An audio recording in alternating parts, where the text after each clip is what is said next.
ஓம் Shanti. V K. Suraj Bhaiji, mount Abu. இன்று March 27ஆம் தேதி.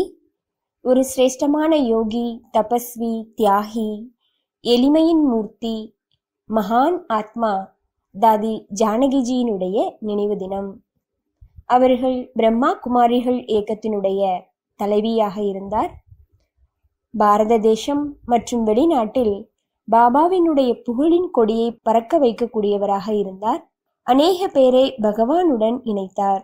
வெளிநாட்டினுடைய சேவையில் அவர்களுடைய பங்கு மறக்க முடியாத ஒன்று. ஆங்கிலம் அறியாதவராக இருந்தாலும், அதிகம் எழுத படிக்க தெரியாதவராக இருந்தாலும், அவர்களுடைய சிரேஷ்டமான வைப்ரேஷனுடைய அனுபவத்தினை, அவர்களுடைய திருஷ்டியினை அடைந்தவுடன் அநேக வெளிநாட்டினர் பகவானுடைய குழந்தையாக ஆகிவிட்டார்கள்.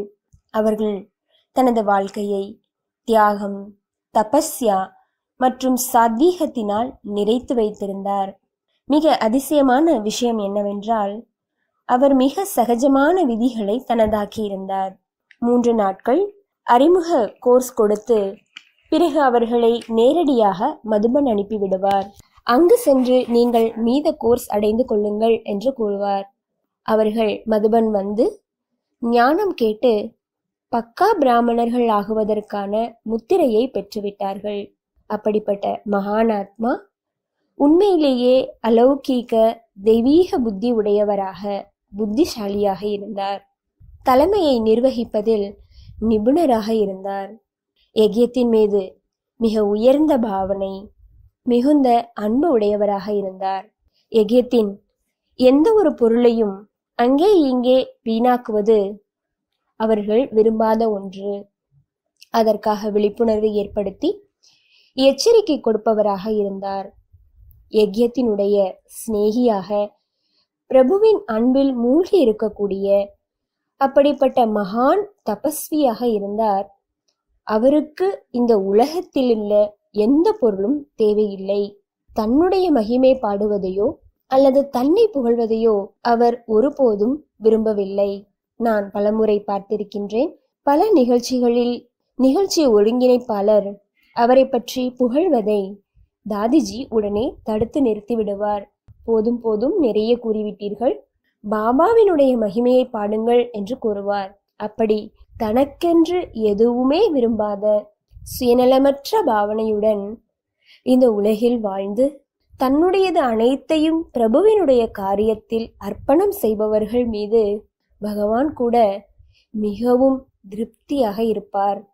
அவர்களே இந்த உலகினுடைய திசையை மாற்றுபவர்கள். அவர்கள் எத்தனை பேருக்கு உயிர்தானம் கொடுத்திருப்பார்கள், எத்தனை பேருடைய வாழ்க்கையை பிரபுவினுடைய மகான் காரியத்தில் சமர்ப்பணம் செய்வித்திருப்பார்கள், எத்தனை பேருக்கு எப்படி வாழ வேண்டும் என்று கற்றுக் கொடுத்திருப்பார்கள், தானே யோகம், தியாகம் எப்படி செய்ய வேண்டும் என கற்றுக் கொடுத்திருந்திருப்பார்கள். இவை அனைத்துமே மிக பெரிய புண்ணியம் அவர்களுக்கு சேமிப்பாகிவிடுகின்றது. அப்படிப்பட்ட மகான் ஆத்மா, புண்ணிய ஆத்மாவாக இருந்த நமது ஜானகி தாதிஜி, அவருக்கு 100 வயதாகும் பொழுது 4-5 வருடங்கள் உடலுக்கான பல கஷ்டங்களை கடந்து செல்ல வேண்டியிருந்தது. ஆனாலும் நாம் அவர்களை பார்க்கும் பொழுது அந்த சரீர நோயினுடைய தாக்கம் அவர்கள் தபஸ்யாவின் மீதோ, அவர்களது காரியத்தின் மீதோ, ஈஸ்வரிய அன்பிலோ, அவர்கள் சந்திப்பவர்கள் மீதோ அதனுடைய தாக்கம் ஒருபோதும் தென்பட்டதே இல்லை. அனைவருடன் மிக நன்றாக சந்திப்பு செய்து டோலி கொடுத்து சிறிது ஞானம் கொடுத்து அனுப்புவார்கள். இது மனோபலத்தின் அடையாளமாகும். அப்படிப்பட்ட மகான் மனோபலத்தினால் நிறைந்த அவர்களுடைய நினைவு சின்னம் சிவசக்தி சுரூபமாக சாந்திவனத்தில் சக்தி ஸ்தம்பமாக ஆகிவிட்டது. உண்மையிலேயே அவர் அனைவருக்கும் சக்தி கொடுக்கக்கூடியவர். சாந்திவனம் 3 சக்தி பீடம் ஸ்தாபிக்கப்பட்ட சக்தி பீடமாக ஆகிவிட்டது. இங்கு அநேக பேர் அமர்ந்து யோக தபஸ்யா செய்து கொண்டிருக்கின்றார்கள். தினமும் ஆயிரக்கணக்கானோர் சதா யோக தபஸ்யாவிலேயே அமர்ந்திருக்கின்றார்கள். அப்படிப்பட்ட மகான் ஆத்மாவினை நினைவு செய்து செய்து நாம் வணங்குவோம். எனக்கு அவர்களுடன் நெருக்கமாக இருந்து சந்திப்பு செய்வதற்கான பாக்கியம் கிடைத்திருந்தது. அவரது சூட்சுமத்திலும் சூட்சுமமான மகான் தன்மைகளை பார்த்தேன், அறிந்து கொண்டேன், கற்றுக்கொண்டேன்.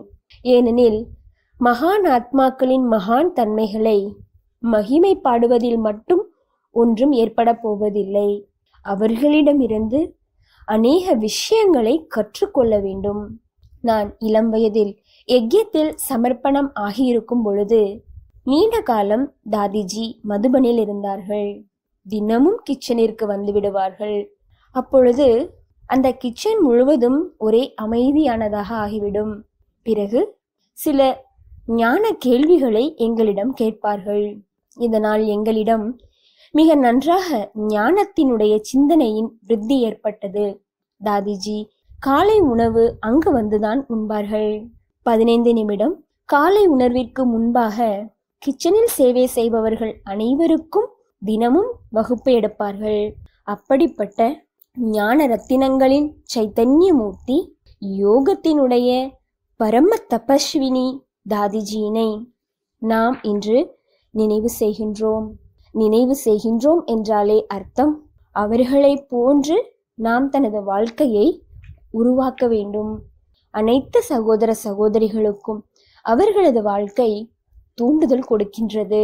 நாம் அந்த தூண்டுதல்களை அடைந்து அவர்களை போன்று ஆகுவதற்கான திட சங்கல்பம் செய்வோம். ஓம் சாந்தி.